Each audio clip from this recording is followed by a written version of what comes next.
di banyak TPS dan lingkungan yang dipantau menjelang coblosan, kepala-kepala desa, ketua lingkungan di bawahnya mulai dari ketua RT, RW, dukuh itu sudah bergerak memenangkan, mengarahkan pemilih untuk mencoblos satu paslon atau caleg, bahkan di level caleg pun itu juga melibatkan kepala desa, RT, RW, dukuh untuk memenangkan satu pasangan tertentu, baik itu dilakukan secara tidak langsung terselubung melalui pendekatan yang halus ataupun langsung to the point dengan ancaman-ancaman verbal. Kepala-kepala lingkungan ini juga aktif membagikan sembako, sarung, atau uang tunai dalam lingkup program bansos atau pribadi menjelang hari pencoblosan. Di beberapa pesantren kita juga menemukan bahwa ada arahan, bujukan berupa pemberian uang langsung dari kepala pesantren terhadap santri.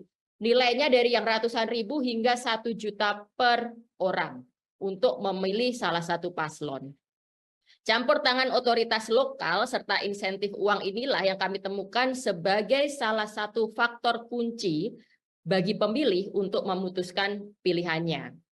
Karena di banyak TPS-TPS yang kami pantau paslon 02 memenangkan pemilihan, maka kami kemudian bergerak untuk mencari tahu, untuk mengorek apa alasan pemilih untuk memilih paslon 02. Dan yang kami temukan adalah pertama, karena kasihan, sudah berulang kali kalah, karena ingin minum susu dan makan siang gratis, karena ada arahan dari atas seperti yang tadi saya ilustrasikan dari RT, RW, Kades, kepala pesantren, dan kiai dan sebagainya. Keempat, takut bansos tidak dilanjutkan. Dan ke 1, 2, 3, 4, kelima yang memang juga cukup berdampak, mereka melihat figur tertentu sebagai figur gemoy dan kehadiran anak Jokowi.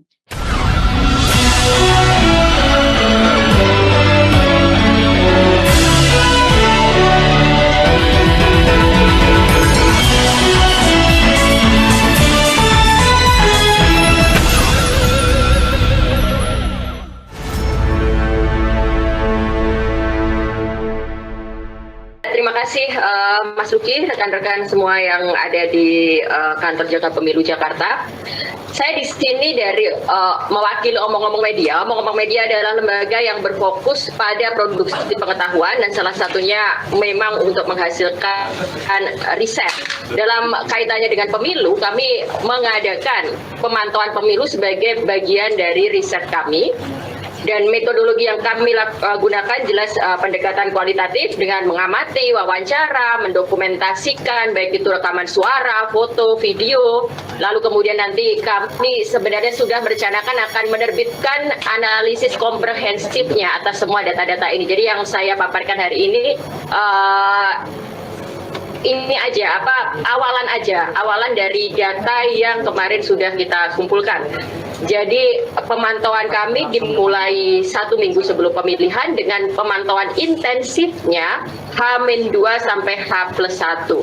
Daerah pemantauan kami di 6 provinsi, 17 kabupaten kota. Jadi itu masing-masing ada di Jabodetabek, Jawa Tengah, Jawa Timur, Bali, Sulawesi Selatan. Dari hasil-hasilnya kita bisa lihat bahwa karena kami lihat apa yang terjadi pada hari H, kita melihat hasil pertama bahwa di banyak TPS dan lingkungan yang dipantau menjelang coblosan, kepala-kepala desa, ketua lingkungan di bawahnya mulai dari ketua RT, RW, dukuh itu sudah bergerak memenangkan, mengarahkan pemilih untuk mencoblos satu paslon atau caleg, bahkan di level caleg pun itu juga melibatkan kepala desa, RT, RW, dukuh untuk memenangkan satu pasangan tertentu, baik itu dilakukan secara tidak langsung terselubung melalui pendekatan yang halus ataupun langsung to the point dengan ancaman-ancaman verbal. Kepala-kepala lingkungan ini juga aktif membagikan sembako, sarung, atau uang tunai dalam lingkup program bansos atau pribadi menjelang hari pencoblosan. Di beberapa pesantren kita juga menemukan bahwa ada arahan, bujukan berupa pemberian uang langsung dari kepala pesantren terhadap santri. Nilainya dari yang ratusan ribu hingga 1 juta per orang untuk memilih salah satu paslon. Campur tangan otoritas lokal serta insentif uang inilah yang kami temukan sebagai salah satu faktor kunci bagi pemilih untuk memutuskan pilihannya. Karena di banyak TPS-TPS yang kami pantau paslon 02 memenangkan pemilihan, maka kami kemudian bergerak untuk mencari tahu, untuk mengorek apa alasan pemilih untuk memilih paslon 02. Dan yang kami temukan adalah pertama, karena kasihan, sudah berulang kali kalah, karena ingin minum susu dan makan siang gratis, karena ada arahan dari atas seperti yang tadi saya ilustrasikan dari RT, RW, Kades, kepala pesantren, dan kiai dan sebagainya. Keempat, takut bansos tidak dilanjutkan. Dan ke 1, 2, 3, 4, kelima yang memang juga cukup berdampak, mereka melihat figur tertentu sebagai figur gemoy dan kehadiran anak Jokowi. Jadi faktor anak Jokowi itu ternyata betul-betul berperan dalam membuat paslon 02 memenangkan dukungan. Lalu masih ada juga yang melihat keengganan untuk mendukung paslon 01 itu karena dianggap merupakan bagian dari kelompok radikal. Nah, jadi di sini kita melihat bahwa pengkondisian sebelum hari H itu sangat menentukan bagi pemilih dalam menentukan pemilihannya. Jadi bagi kami yang memang fokusnya tidak sekedar soal elektoral pemilu, tapi pendidikan politik, kami menyimpulkan bahwa sekarang ini kita membutuhkan siasat baru bagi kita dari sektor civil society maupun politisinya, calon presidennya, dalam melakukan diseminasi gagasan, ide agar sampai ke lapisan masyarakat luas, grassroots, mereka yang mayoritas. Sehingga dalam melakukan pertimbangan memilih itu tidak melulu karena diarahkan, karena tidak melulu karena uang, bansos, tapi lebih substansif, meritokratif, menghindari politik uang, dan tentu saja bagaimana memastikan agar intimidasi di lapangan itu tidak terus terjadi, karena intimidasi dan ketakutan politik, ketakutan ini juga yang berperan besar bagi para pemilih dalam menggunakan hak pilihnya. Untuk hal-hal yang terjadi di hari H langsung, kami masih menemukan bahwa ini memang banyak.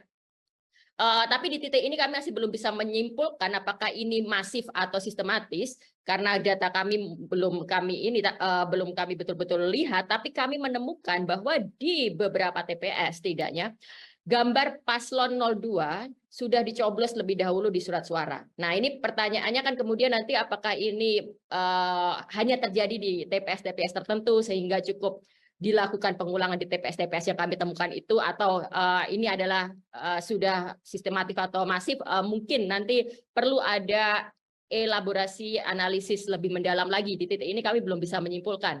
Lalu kami mendapatkan video dan kesaksian di mana sekelompok orang mencoblos gambar paslon 02 itu sebelum hari pencoblosan. Lalu masalah Sirekap atau sistem online KPU, di mana ada gap, ada perbedaan antara data di lapangan dengan yang ada di Sirekap, itu masih terus ada dari berbagai TPS.